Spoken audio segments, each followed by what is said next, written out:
So we're going to go ahead and get started now and put some of our melted white glycerin into a heat temperatured mold. This is just a sandwich thing that's microwavable, so it can hold the temperature.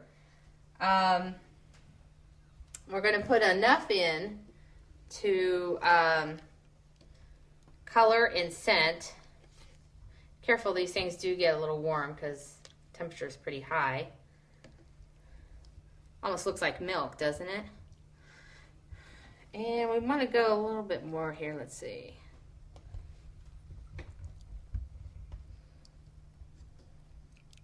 About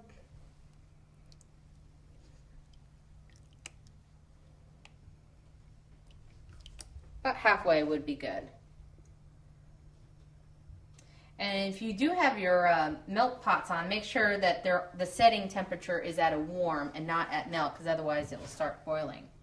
All right, so we're going to be doing an apple martini, which is green, and a lot of people will buy a whole bunch of different colors, but if you get your primary colors of blue, yellow, and red, you can easily make your own green.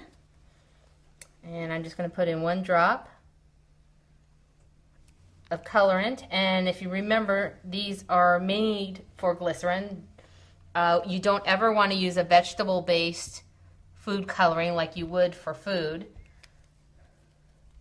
You can see it already starts to try to melt. I'm using a spatula. They normally can handle any type of heat. Cheaper spatulas have a tendency to melt a little bit more. And we just gently stir this. Obviously, we don't want to whip this till the color is blended. So we're just blending it until the color gets even.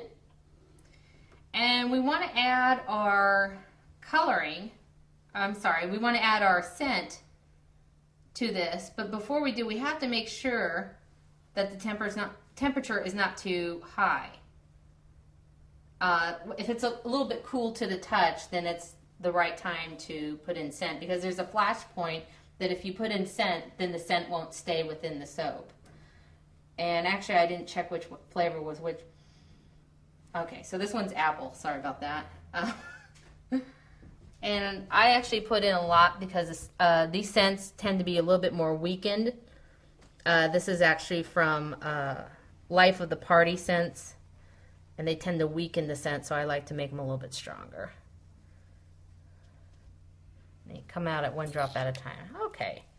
So scents have a flash point, and like I was saying earlier, if you put them in too soon, it won't smell like anything. It will just smell like soap. So this is about the right temperature. Make sure you just want to evenly blend throughout. I'm sure you can already smell that apple scent here. And what we're going to do from here is just stick this into the freezer for about an hour until it cools and hardens. And then we'll be able to start with our center